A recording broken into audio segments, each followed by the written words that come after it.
Pada video kali ini akan dibahas tentang domain dan range dari suatu fungsi. Nah, ingat dulu di mana domain itu merupakan daerah asal dan range itu adalah anggota di kodomain yang memiliki kawan atau pasangan di daerah domainnya.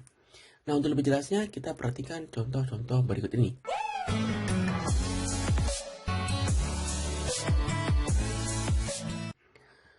Nah, yang pertama, apabila nanti diberikan sebuah fungsi dalam bentuk diagram panah dari A ke B dan diberikan suatu fungsi fx, maka nanti ini perlu dipaham dulu bahwa pangkal panahnya itu disebut dengan domainnya. Udah pernah kita bahas di video sebelumnya. Terus dari ujung panahnya itu bisa dibilang kodomain. Nah, sehingga kalau dicari pasangan-pasangannya bisa disajikan seperti pada gambar. Nah, kemudian untuk mencari domainnya udah jelas nih di mana domainnya itu perlu kita himpunkan atau kumpulkan dari yang terkecil sampai yang terbesar agar dia lebih rapi. Nah, di domainnya yang paling kecil anggotanya adalah 1, kemudian 2, 3, 4, dan 5. Nah, kemudian untuk mencari range-nya itu perhatikan di daerah kodomain. Nah, ternyata sini daerah kodomainnya ada yang tidak punya pasangan. Maka 25 itu bukan range-nya. Tetapi yang punya pasangan di daerah kodomain itulah yang disebut dengan range-nya. Jadi yang manakah range? Tinggal dicacah 1, 4, 9, dan 16 ya. Jadi yang punya pasangan disebut sebagai range. Itu kalau disajikan dalam bentuk diagram panah. Kalau disajikan dalam bentuk koordinat, maka kita harus jeli melihat ujung dan pangkal dari fungsinya. Nah, dalam soal ini pangkalnya itu diblok atau ditebalkan. Dan ujungnya itu dibolongkan atau tidak diblok. Nah, apakah maknanya? Jadi kalau ini kita perhatikan di sumbu X ya, yang nantinya berlaku sebagai domain, dan sumbu Y itu akan berlaku sebagai range. Kalau dia ditebalkan, maka nanti kalau mencari range, ini termasuk duanya boleh. Jadi 2 itu termasuk dalam domainnya atau range-nya. Tetapi kalau misalnya dia bolong ya, atau titiknya bolong, itu maknanya 2 itu nggak boleh.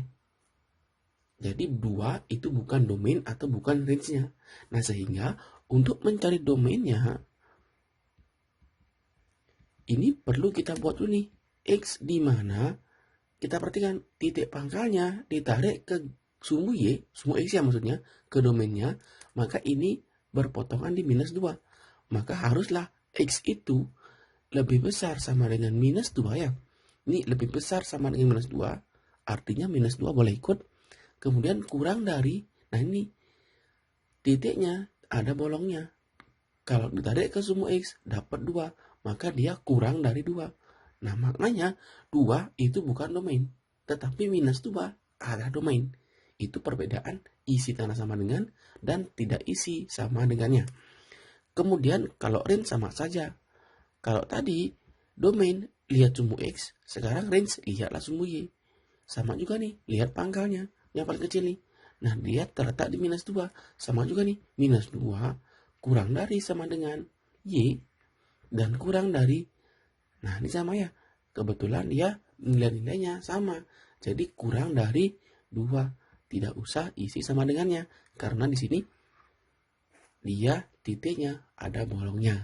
Nah, itu dia kalau misalnya mencari domain dan range jika fungsi disajikan dengan koordinat.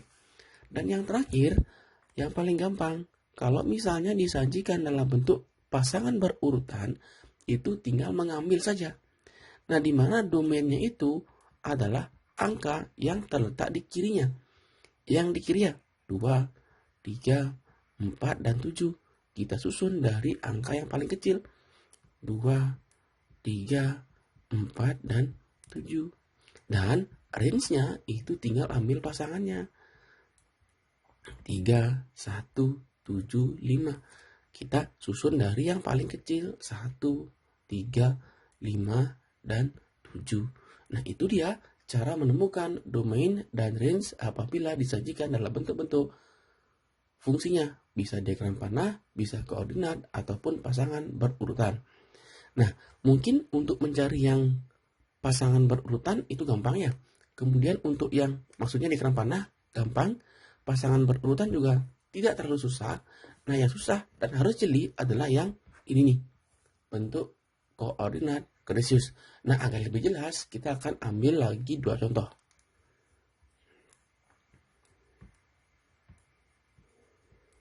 Nah, silakan nih, perhatikan contoh penyajian fungsi dalam bentuk koordinat. Nah, yang pertama, sama juga nih, kita cari domain dan range-nya. Domain, kita lihat nih, nilai X yang paling kecil. Nah, ini dia, titiknya tepat di sumbu X-nya min 1 ya. Kan nih, X-nya berlaku sebagai domain. Dan Y-nya itu berlaku sebagai range. Jadi, domainnya udah jelas nih. X, di mana X-nya, karena dia hitam ya, maka ini lebih besar, sama dengan minus 1, dan kurang dari ini, dia bolongnya. Tarik ke atas, sumbu X sama dengan 1, kurang dari 1. Jelas ya?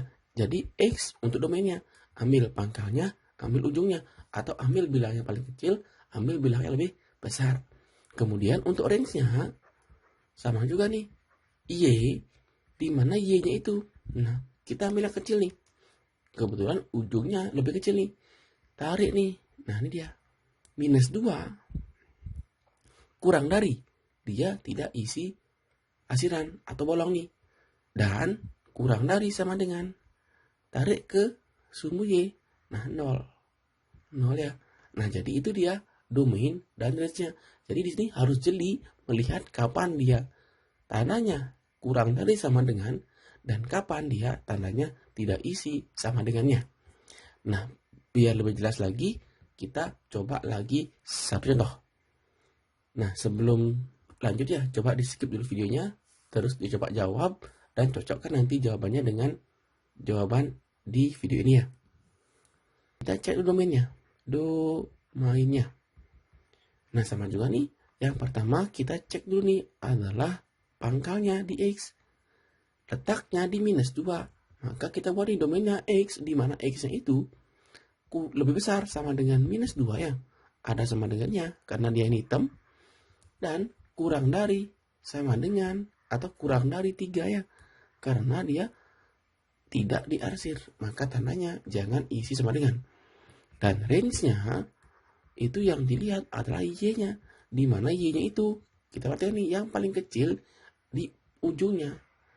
Ini ya, jadi dia lebih besar daripada minus 3 dan kurang dari 1. Nah, ini dia domain dan range yang benar untuk gambar yang di atasnya. Nah, silakan cocokkan dengan jawabanmu ya. Jika udah bisa atau udah sama, maka itu tandanya udah bisa menemukan domain dan range suatu fungsi. Nah, silakan ya dipahami dengan baik bagaimana cara menemukan domain dan range suatu fungsi. Akhir kata, diucapkan terima kasih dan sampai jumpa di video selanjutnya.